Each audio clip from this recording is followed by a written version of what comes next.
In the year 1340, an ordinary peasant could leave a slab of meat hanging in their home for 2 full years, and it was perfectly safe to eat. If your refrigerator stops working today, you have less than a week before your food becomes a biological hazard. While you depend entirely on a plugged-in machine to survive, medieval humans relied on a precise, invisible layer of applied chemistry. And forget the old Victorian myth that they just covered up rotting meat with expensive spices to hide the smell. Real spices cost a fortune back then. Nobody wasted them on spoiled food.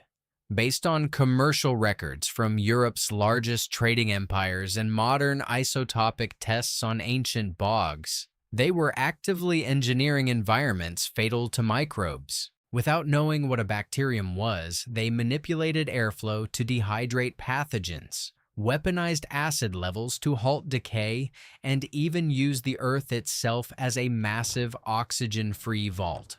Step inside a standard peasant house in 14th century England, and the first thing you hit is a wall of blinding wood smoke. There are no chimneys. A central fire burns directly on the dirt floor, sending a thick, suffocating column of heat up into the thatched roof.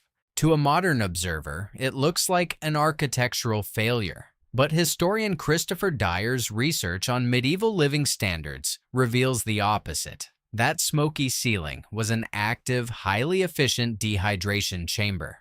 When a family hung a salted pig leg in those rafters, they were initiating a brutal chemical process.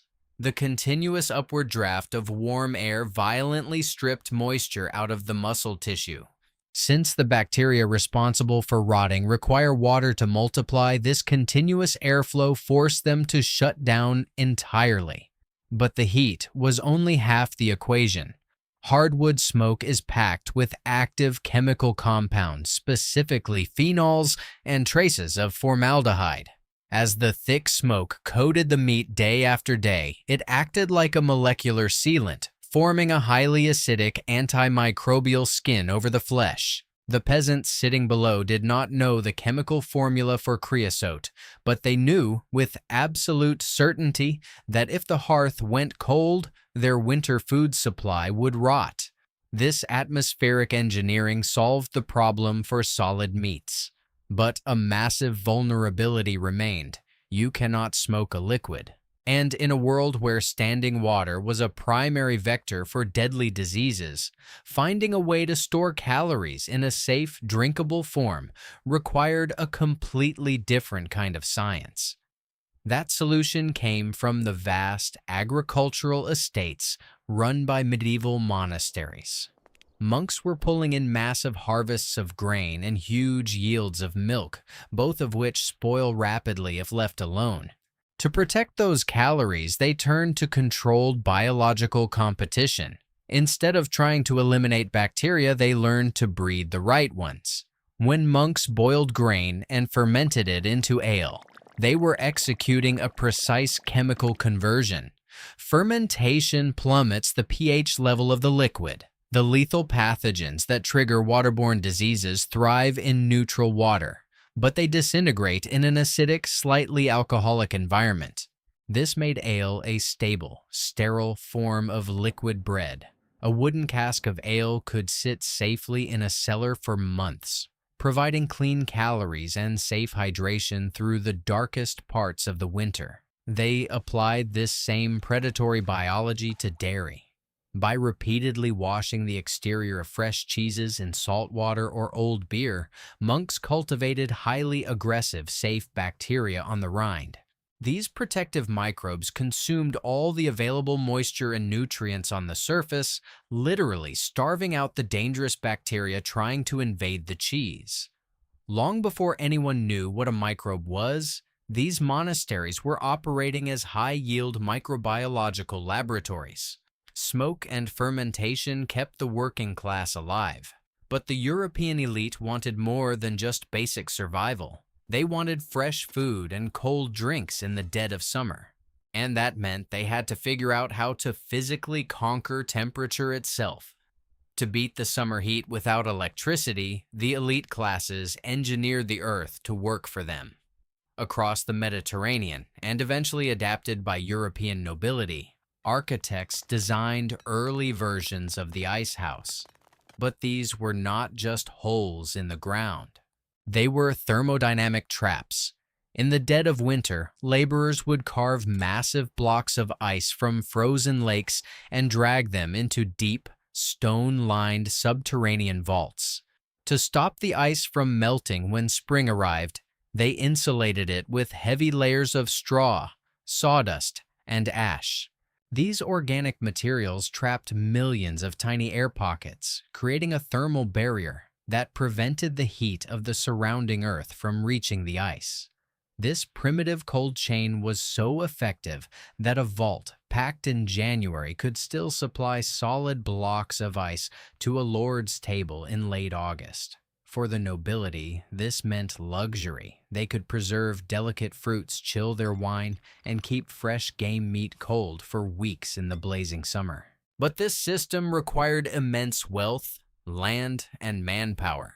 For the rest of the continent, keeping entire cities fed required an industrial solution, and that solution was built entirely on a single crystalline mineral. If you wanted to feed a medieval city, you needed a chemical compound capable of freezing decay on an industrial scale.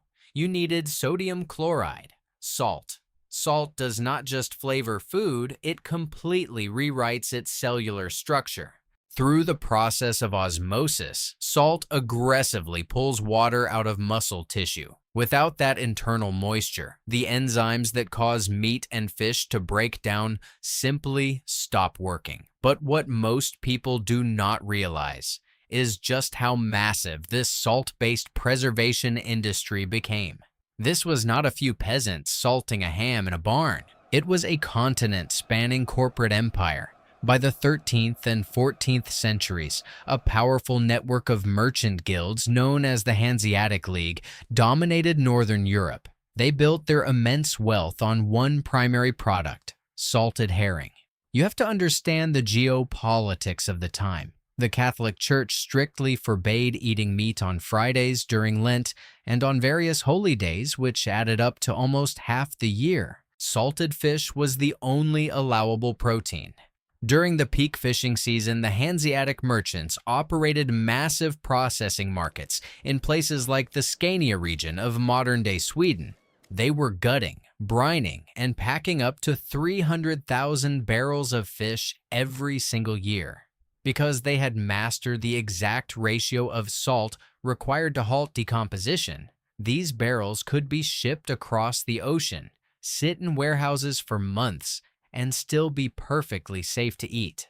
The League became so rich and powerful from this chemical preservation that they raised their own armies, built warships, and dictated terms to kings. They proved that if you control the chemistry of food preservation, you control the economy of Europe. But salt and smoke still leave meat tough and dry. What if a medieval cook wanted to preserve a bird or a cut of pork so perfectly that, months later, it still tasted incredibly tender and rich? To do that, they had to lock out the one invisible element they did not even know existed: oxygen. We know exactly how they pulled this off thanks to a document called the Form of Curie, a massive culinary manuscript compiled around 1390 by the master cooks of King Richard II. They perfected a process we now call confit. The royal cooks would take a cut of meat, usually duck or pork, and slowly submerge it in a large cauldron of its own rendered fat. As the heat rose, the water trapped inside the meat boiled off and escaped as steam. Once the moisture was entirely driven out of the muscle tissue, they removed the cauldron from the fire. As the temperature dropped, the liquid fat solidified into a dense, impenetrable white block. This was a flawless anaerobic seal. The bacteria that cause decay require water to reproduce and oxygen to breathe. The boiling process eliminated the water, and the solid fat casing permanently blocked the oxygen. Meat encased in this fat layer could sit in a stone pantry for over 6 months and remain incredibly tender. But the royal cooks had unlimited resources. What if you were a desperate farmer needing to store a massive calorie reserve for years, and you had no salt, no smoke, and no stone vaults? You used the earth itself. In the peat bogs of Ireland and Scotland, medieval people engaged in one of the most brilliant and bizarre preservation methods in human history. They took massive quantities of dairy fat, sometimes up to 100 pounds of butter at a time, packed it into carved wooden kegs or animal bladders, and buried it deep in the black mud of the bog. For decades, historians assumed this was some kind of ritual offering to the gods. But modern science proved it was pure survival engineering. A peat bog is not a normal swamp. It is an extreme biome dominated by sphagnum moss. As this moss decays, it releases a highly reactive complex carbohydrate called sphagnum. This compound binds to nitrogen and calcium in the soil, literally stripping those essential nutrients away from any bacteria that try to grow there. The microbes simply starve. Combine that chemical weapon with the physical environment, the water in the bog is freezing cold, highly acidic, and completely devoid of oxygen. It is essentially a natural refrigerator and a pickling jar combined into one landscape. They would bury their butter during times of excess and dig it up during famines. In 2019, a major study published in the Journal of Archaeological Science analyzed the lipid isotopes of these ancient butter deposits. They confirmed that right through the medieval period, people were intentionally using the bogs as vast oxygen-free chemical vaults. And the craziest part? The chemistry of the bog is so hostile to decay that today, centuries later, modern turf cutters still accidentally strike these ancient wooden kegs with their spades.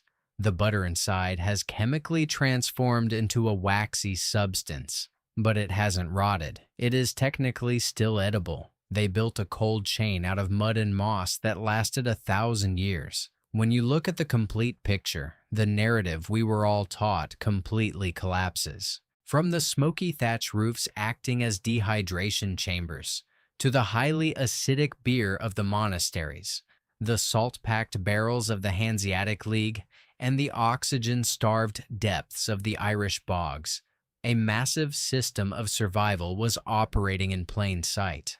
The people of the Middle Ages did not eat spoiled food out of ignorance. They were operating as empirical chemists. They did not have microscopes, but they possessed a generational understanding of the natural world. They identified exactly what caused decay, and they systematically engineered physical environments to stop it.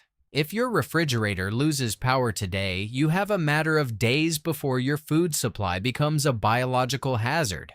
You are entirely helpless because you outsourced your survival to a plugged-in machine you do not know how to fix.